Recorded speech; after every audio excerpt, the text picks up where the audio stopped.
আমাদের ইতিমধ্যে আজকে সারা দেশে বিভাগীয় শহরে কর্মসূচি চলমান, বিক্ষোভ মিছিল এবং সমাবেশ হচ্ছে।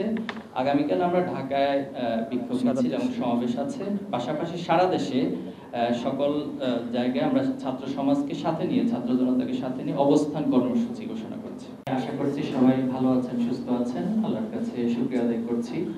সম্মানিত সাংবাদিকবৃন্দ, আপনারা জানেন যে বাংলাদেশ এক কঠিন সংবেদনশীল সময় অতিক্রম করছে। 15.5 বছরের ফ্যাসিবাদী শাসনের শিকল ভেঙে সাম্য, মানবিক মর্যাদা ও সামাজিক ন্যায়ের ভিত্তিতে নতুন বাংলাদেশ নির্মাণ প্রক্রিয়া শুরু হলেও একই সঙ্গে কথিত রাজনীতির নামে সামাজিক আধিপত্য প্রতিষ্ঠার পুরনো দ্বন্দ্ব আবারও সক্রিয় হয়ে উঠেছে। এই দ্বন্দ্বে কে বিজয়ী হবে তার সময় বলে দিবে। তবে দেশের আপামর ছাত্র সমাজকে সঙ্গে নিয়ে ইসলামী মূল্যবোধ ও জুলাই বিপ্লবের আদর্শ বাস্তবায়নে বাংলাদেশ ইসলামী ছাত্র শিবির অঙ্গীকারবদ্ধ। স্বাধীনতার পর দীর্ঘ সময় পেরিয়ে গেলেও বাংলাদেশের মানুষ এখনো জুলুম নির্যাতনের শৃঙ্খল থেকে সম্পূর্ণ মুক্ত হতে পারেনি। এ কারণে এই মাটিতে বারবার আন্দোলন ও বিপ্লবের স্ফোরণ ঘটেছে। হাজারো তরুণ প্রাণ দিয়েছে একটি বৈষম্যহীন নতুন বাংলাদেশ গড়ার স্বপ্নে। তাদের সেই স্বপ্ন ও সংগ্রামের ধারাবাহিকতায় জুলাই বিপ্লবের মাধ্যমে দেশের রাজনৈতিক ইতিহাসে নতুন জাগরণের অধ্যায় সূচিত হয়েছে। এই বিপ্লবী 15.5 বছরের গড়ে ওঠা ফ্যাসিবাদী কাঠামোর পতন ঘটিয়ে নতুন বাংলাদেশের ভিত্তি স্থাপন করেছে। এই প্রক্রিয়ার প্রথম ধাপ হিসেবে ছাত্র রাজনীতির সংস্কার শুরু হয়েছে। ঢাকা বিশ্ববিদ্যালয়, জাহাঙ্গীরনগর বিশ্ববিদ্যালয়, চট্টগ্রাম বিশ্ববিদ্যালয় ও রাজশাহী বিশ্ববিদ্যালয়ের সফলভাবে ছাত্র সংসদ নির্বাচন সম্পন্ন হয়েছে, যার মাধ্যমে শিক্ষার্থীরা তাদের জন্য সৎ, যোগ্য, দক্ষ, আদর্শ ও দেশপ্রেমিক নেতৃত্ব নির্বাচন করতে পেরেছে। আলহামদুলিল্লাহ। অন্যান্য বিশ্ববিদ্যালয় ছাত্র সংসদ নির্বাচন প্রক্রিয়া চলছে। আমরা আশা করি প্রশাসন ধারাবাহিকভাবে বিশ্ববিদ্যালয়, মেডিকেল ও অন্যান্য প্রতিষ্ঠানে নির্বাচনের আয়োজনে কার্যকর পদক্ষেপ গ্রহণ করবে। এটি নিঃসন্দেহে অভ্যুত্থান পরবর্তী রাজনৈতিক সংস্কারের প্রথম সোপান। জুলাই আকাঙ্ক্ষাকে ধারণ করে এখন আমাদের মূল লক্ষ্য জাতীয় টেকসই রাজনৈতিক সংস্কার, যা আগামী দিনে একটি ফ্যাসিবাদ মুক্ত বৈষম্যহীন রাষ্ট্র গঠনে সহায়ক হবে। প্রিয় সাংবাদিকবৃন্দ, আপনারা অবগত আছেন যে গণ অভ্যুত্থান পরবর্তী সরকার রাজনৈতিক সংস্কারের লক্ষ্যে ঐক্যমত কমিশন গঠন করেছে এবং রাজনৈতিক দলগুলোর সঙ্গে আলোচনার মাধ্যমে একটি সংস্কার রূপরেখা প্রণয়ন করেছে। কিন্তু দুঃখজনকভাবে একটি বিশেষ রাজনৈতিক দল গুরুত্বপূর্ণ বিষয়ে নোট অফ ডিসেন্ট দিয়ে ফ্যাসিবাদী রাজনীতির ধ্বংসাবশেষকে টিকিয়ে রাখার অপচেষ্টা করছে। আমরা এই ধরনের স্বার্থান্বেষী রাজনীতির তীব্র নিন্দা জানাই। যে সকল রাষ্ট্রীয় কাঠামো ও ব্যবস্থার মাধ্যমে পূর্ববর্তী সরকার ফ্যাসিবাদ প্রতিষ্ঠা করেছিল, তার ন্যূনতম সংস্কার এখনো হয়নি। অন্তর্বর্তীকালীন সরকারও এই ক্ষেত্রে চরম ব্যর্থতার পরিচয় দিয়েছে। প্রায় 2000 শহীদের রক্তে অর্জিত জুলাই গণ অভ্যুত্থানের বৈধতা রক্ষার জন্য জুলাই সনদ আইনগতভাবে স্বীকৃত হওয়া অত্যন্ত জরুরি। আমরা দলীয় এজেন্ডার গণ্ডি পেরিয়ে দ্রুত গণভোটের মাধ্যমে জুলাই সনদকে আইনি ভিত্তি প্রদান করার আহ্বান জানাচ্ছি। প্রিয় সাংবাদিক ভাই এবং বোনেরা, আমরা উদ্বেগের সঙ্গে লক্ষ্য করছি জুলাই বিপ্লব পরবর্তী সময়ে দেশ জুড়ে একটি দলের রাজনৈতিক পরিচয়ের আড়ালে চাঁদাবাজি এক মহামারীর রূপ নিয়েছে। দেশের বিভিন্ন স্থানে এই চাঁদাবাজরা এক প্রকার অরাজকতা চালাচ্ছে। এরই মধ্যে পুরান ঢাকায় চাঁদা না পেয়ে ব্যবসায়ী সোহাগকে পাথর মেরে হত্যার ঘটনা গোটা জাতিকে নতুন করে ভাবতে শিখিয়েছে। কিন্তু দুঃখের বিষয় এই যে এই দলীয় চাঁদাবাজদের বিরুদ্ধে আইন শৃঙ্খলা বাহিনী কার্যকর ব্যবস্থা গ্রহণে ব্যর্থ হচ্ছে। অনেক ক্ষেত্রে চাঁদাবাজদের গ্রেফতার করা হলেও একই রাজনৈতিক দলের কর্মীরা থানায় চাপ প্রয়োগ কিংবা মব সৃষ্টি করে তাদের ছাড়িয়ে নিচ্ছে। এটি আইনের শাসনকে প্রশ্নবিদ্ধ করছে এবং সরকারের সক্ষমতা নিয়ে জনগণের মধ্যে সন্দেহ তৈরি করছে। আমরা উদ্বেগের সঙ্গে লক্ষ্য করছি যে দেশের অন্য রাজনৈতিক দলের গণতান্ত্রিক কার্যক্রমের উপর নিয়মিত বাধা প্রদান ও হামলার ঘটনা ঘটছে।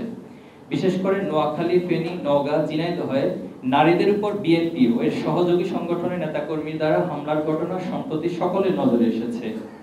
উদার গণতান্ত্রিক ও নারী বান্ধব দল হিসেবে নিজেদের দাবি করা বিএনপি বাধা দানকারী অপরাধীদের বিরুদ্ধে কোনো ব্যবস্থা নেয়নি। উল্টো নোয়াখালী, সোনাইমুড়িতে নারীদের কটূক্তি করা স্বেচ্ছাসেবক দলের কর্মীর পক্ষে মিছিল করে বিএনপি ফ্যাসিবাদী মানসিকতার পরিচয় দিয়েছে। এমন আচরণ অগণতান্ত্রিক, ন্যাক্কারজনক, নারীদের প্রতি চরম মানহানিকর রাজনৈতিক অবস্থানের বহিঃপ্রকাশ। দুঃখজনকভাবে এসব হামলার সাথে জড়িত কোনো অপরাধীদের বিরুদ্ধে সরকার ব্যবস্থা নিতে ব্যর্থ হয়েছে। একই সাথে দেশের বিভিন্ন স্থানে মসজিদে কোরআন তালিমের মতো প্রোগ্রামে বাধা প্রদানের ও হামলার মতো ঘটনা ঘটেছে। এছাড়া বিএনপি নির্বাচনের মনোনয়নকে কেন্দ্র করে বিভিন্ন এলাকায় সহিংসতা, কোন্দল ও হত্যাকাণ্ড ঘটছে।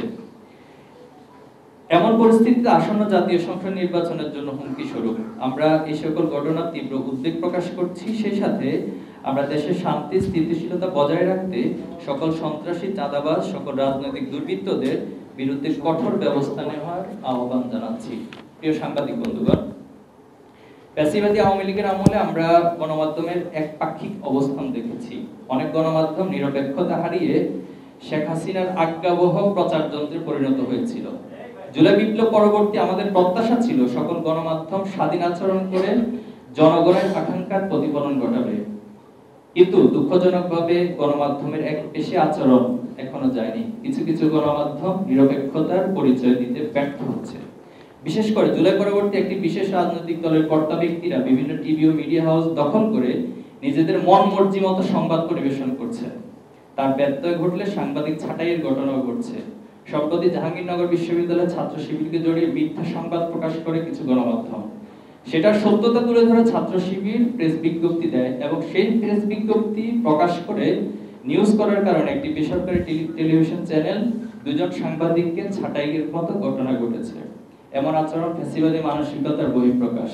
আমরা গণমাধ্যমের সাথে জড়িত সকলের কাছ থেকে নিরপেক্ষতা আশা করছি, অন্যথায় দেশের গণতন্ত্র আবারও হুমকির মুখে পড়বে। সম্মানিত উপস্থিতি, আপনারা জানেন জুলাই গণ অভ্যুত্থানের ১.৫ বছর অতিক্রান্ত হয়েছে। নিষিদ্ধ সংগঠন আওয়ামী লীগের নেতাকর্মীরা বিচার প্রক্রিয়া শুরু হলেও সেটি অত্যন্ত ধীরগতিশীল।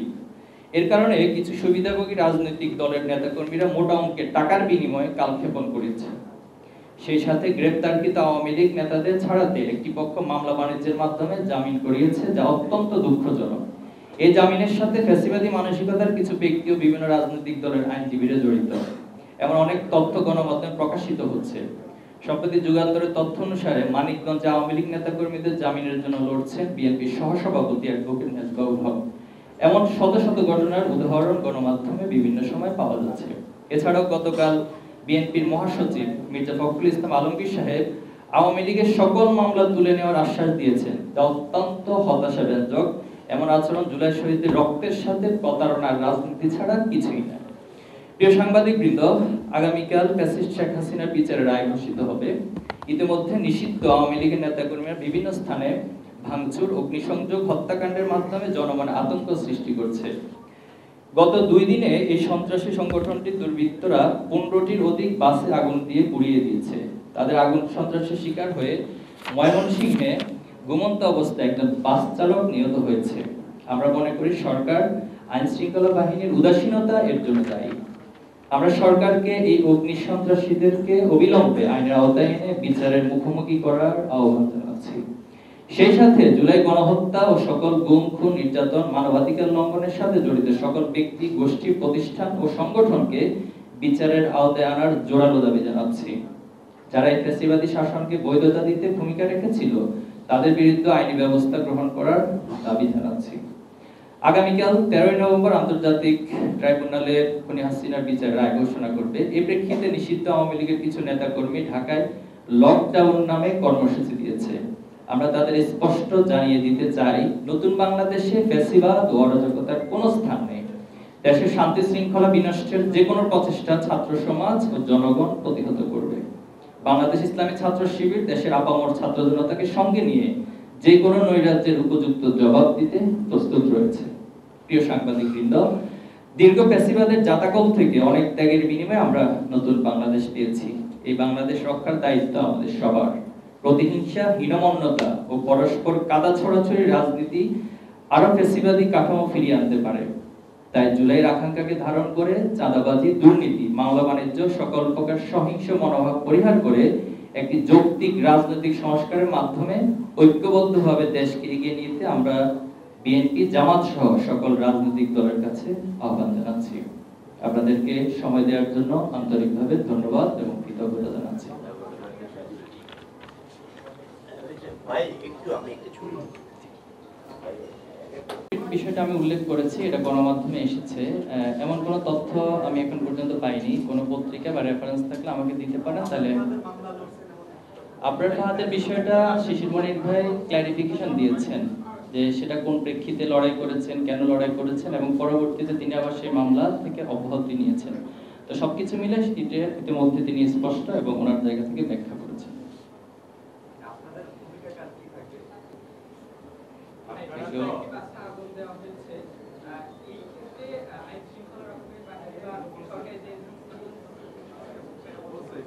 যেটি আমি উল্লেখ করেছি, এটা নিঃসন্দেহে সরকারের চরম উদাসীনতা এবং ব্যর্থতার পরিচয় বহন করে। সরকার আইন শৃঙ্খলা বাহিনী যেভাবে আরো সতর্ক, সচেতন এবং কঠোর হওয়া দরকার ছিল, এই জায়গায় যথেষ্ট ঘাটতি রয়েছে। আমরা আহ্বান জানিয়েছি, আশা করি আইন শৃঙ্খলা বাহিনী রাজনৈতিক প্রেক্ষাপটে কথা বলছেন, জনগণের প্রেক্ষাপট, জনগণ তো আতঙ্কিত, কিন্তু আপনারা আবার সারা বিভাগীয় শহরে জেলা পর্যায়ে কর্মসূচি দিচ্ছেন, জনগণ কিন্তু আরো আতঙ্কিত হচ্ছে। আপনারাও আজকে দেশের বিরাজমান পরিস্থিতি নিয়ে কথা বলছেন, ঢাকা শহর ফাঁকা, যানজট নাই বলতেই চলে। জনগণের পক্ষ থেকে আপনারা জনগণের পক্ষে কিভাবে দাঁড়াবেন? তো ছাত্র জনতা তো জনগণেরই অংশ, আমরাও তো জনগণেরই অংশ। জনগণের যে প্রত্যাশা, সেটা যদি আপনি জনগণের কাছাকাছি পৌঁছান তাহলে সেটা দেখতে পাবেন। এবং সোশ্যাল মিডিয়াতে এই আগুন সন্ত্রাস এবং যারা নৈরাজ্য সৃষ্টি করছে, অরাজকতা সৃষ্টি করছে, তাদের পক্ষে জনগণের সেন্টিমেন্ট ফুটে উঠেছে। এবং সেই জায়গা থেকে আমরা রাজপথে অবস্থানের মাধ্যমে মূলত তাদেরকে যে প্রতিহত করা এবং রাজপথে তাদেরকে মোকাবেলা করা, পাশাপাশি আইন শৃঙ্খলার বাহিনীর যে ভূমিকা, এর মধ্য দিয়ে আশা করি যে ভীতির কথা বলছেন এটা দূর হবে।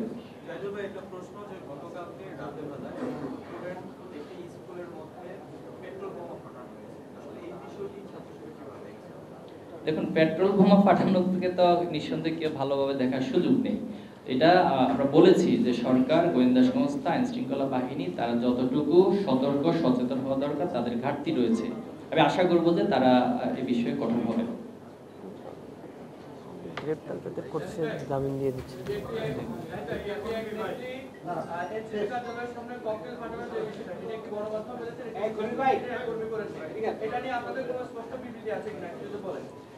দেখুন, এই যে দায় দিয়ে দেওয়ার একটা রাজনীতি, এটা আওয়ামী লীগ শুরু করেছিল বিগত সময়ে। কিন্তু আমরা দুঃখজনকভাবে দেখেছি যে আপনাদের সামনেই, গণমাধ্যমের সামনেই, যখন ছাত্র দলের সেক্রেটারিকে প্রশ্ন করা হয়েছিল, তখন পাশ থেকে ছাত্র দলের কেন্দ্রীয় সভাপতি বলেছিলেন যে দায় দিয়ে দাও। তো এই যে দায় দিয়ে দেওয়ার রাজনীতি বাংলাদেশে 5ই আগস্টের পর আবার হচ্ছে, এটা খুবই দুঃখজনক এবং লজ্জাজনক। তো এই দায় দিয়ে দেওয়ার রাজনীতি সবচেয়ে বেশি বর্তমান আমরা দেখছি যে ছাত্রলীগ, আওয়ামী লীগ এবং পাশাপাশি আমাদের বন্ধুপ্রতিম ছাত্র সংগঠন, ছাত্র দলের মধ্যে এই প্রবণতা। যেখানে এনসিপির সামনে যাকে গ্রেফতার করা হয়েছে, ধরা হয়েছে, সে নিজে বলেছে তিনি আওয়ামী লীগ, ছাত্রলীগের সাথে জড়িত, অথচ সেটাকে ভুয়া ফটোকার্ড বানিয়ে অথবা সোশ্যাল মিডিয়াতে গুজব ছড়িয়ে ছাত্র শিবির বানিয়ে দেওয়া, এটা খুবই মানে হীন রাজনৈতিক পরিচয় বহন করে। নেক্সট, আমরা তাহলে শেষ করছি। জি বলুন। 5ই আগস্টের আগে আমরা দেখেছি যে ছাত্র শিবির এবং ছাত্রদল একত্রিত হয়ে আওয়ামী লীগ এবং ছাত্রলীগের বিরুদ্ধে ছিল, কিন্তু 5ই আগস্টের পরে প্রেক্ষাপট চেঞ্জ হয়ে গেছে। এখন যেহেতু আওয়ামী লীগ এবং ছাত্রলীগ আবার চেষ্টা করছে, আপনারা কি এক হবেন? জি, ফ্যাসিবাদের বিরুদ্ধে আমরা সকল শক্তি সবসময় এক আছি। এবং খুবই মজার বিষয় হচ্ছে, ফ্যাসিবাদ যখন একটু নাড়াচাড়া দেয়, একটু উকিঝুঁকি দেয়, বাংলাদেশে কর্মসূচি দেওয়ার চেষ্টা করে, তখন ফ্যাসিবাদ বিরোধী সকল শক্তি, ইচ্ছে অনিচ্ছে, আমরা এক হয়ে যাই। আলহামদুলিল্লাহ, এটা অব্যাহত থাকবে।